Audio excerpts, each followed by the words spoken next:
10 मुहर्रम का दिन था। चारों तरफ शहीदों के ढेर लगे हुए थे। आखिर में हजरत इमाम हुसैन करबला के मैदान में जाने लगे। आपकी मासूम बेटी ने घोड़े की लगाम पकड़ ली। बेटी ने घोड़े की लगाम पकड़ ली। नन्ही सी बेटी है, रो कर कहने लगी, ऐ घोड़े, मेरे बाबा को लेकर मैदान में मत जाना, क्योंकि मैंने देखा है उस मैदान में हमारे खेमे से जो भी गया है जिंदा वापस नहीं आया।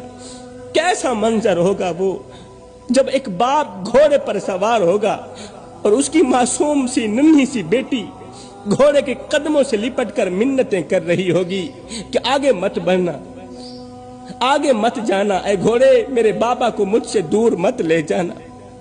मेरे भाइयों, एक तरफ हक का अलंबरदार बाप खड़ा है, दूसरी तरफ उसकी मासूम बेटी खड़ी।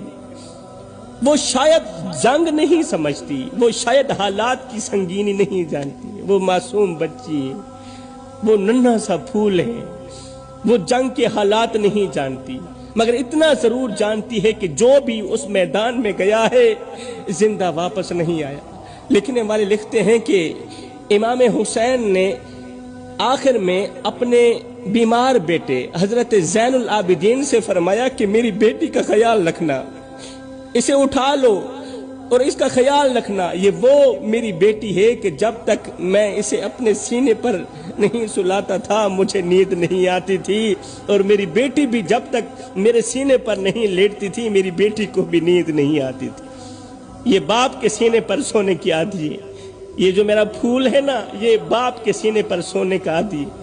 जरा तसव्वुर करो, एक लम्हे के लिए सोचो मेरे भाइयों, एक नन्ही सी बच्ची जिसकी पूरी दुनिया उसका बाबा हो, जिसकी हर खुशी अपने बाप से शुरू होती हो और अपने बाप पर ही खत्म होती हो।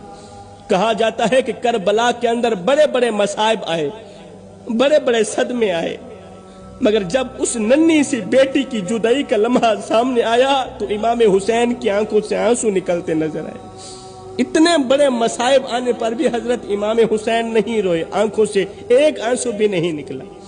मगर जब नन्ही सी बेटी की जुदाई का लम्हा आया, जुदाई का वक्त आया, आपने देखा कि बेटी ने घोड़े के पैर पकड़े हुए और कह रही है कि आगे मत जाना, यहाँ पर जो भी जाता है वापस नहीं आता। ये मंजर देखकर इमाम हुसैन की आंखों से आंसू निकलते नजर, क्योंकि उस शहजादी को नहीं मालूम था कि ये हक और बातिल की जंग है। उसे नहीं मालूम था कि करबला में शहीद होने वालों का मकाम क्या होता है। उसे क्या खबर थी कि तारीख का सबसे बड़ा मार्का उसकी आंखों के सामने बरपा है।